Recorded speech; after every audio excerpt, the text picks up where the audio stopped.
So imagine this scenario where you have a CCTV system and an incident happens. You go in to check the footage only to realize that video is non-existent. This is a situation you don't want to find yourself in, trust me. So I made this video just to let you know what you have to do so that this doesn't happen to you ever. Okay, don't get me wrong, CCTV systems are very reliable, but you should know that CCTV cameras or the whole system is just like any other electronic gadget. It can disappoint you from time to time. They need to be maintained or checked on from time to time to ensure that it is functioning properly.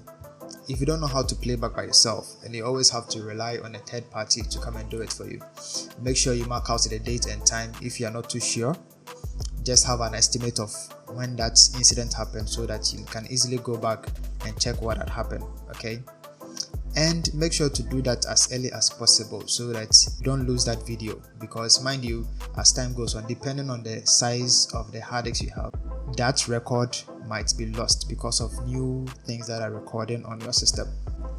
So what I would recommend is for you to check on your system once a week if it's just a home with about 4 to 8 cameras, and if it's a small business with less than 20 cameras, you should try and do that about twice a week.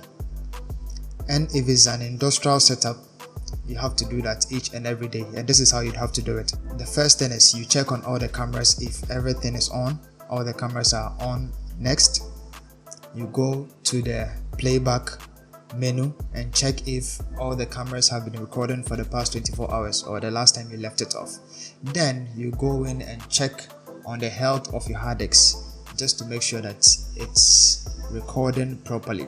Sometimes the system might give you an indication that your hard disk had developed a fault. Some systems might not give you that privilege. Okay, you'd have to go in and check, and the technical term you might see there is bad blocks. If you should see anything like that, that means your hard disk is unhealthy and you'd have to change it as fast as possible. Then after that, if you're using a UPS, make sure to check if it's working properly. Usually it will give you a beeping sound to indicate that there is something wrong with it, but sometimes some systems might just go off without you knowing. So if you're able to go through this routine, I'm sure you didn't have anything to worry about. Okay, and as always, if you've had value from this video, make sure to hit the subscribe button, like this video so that we can share this message to as many people as possible. Thank you.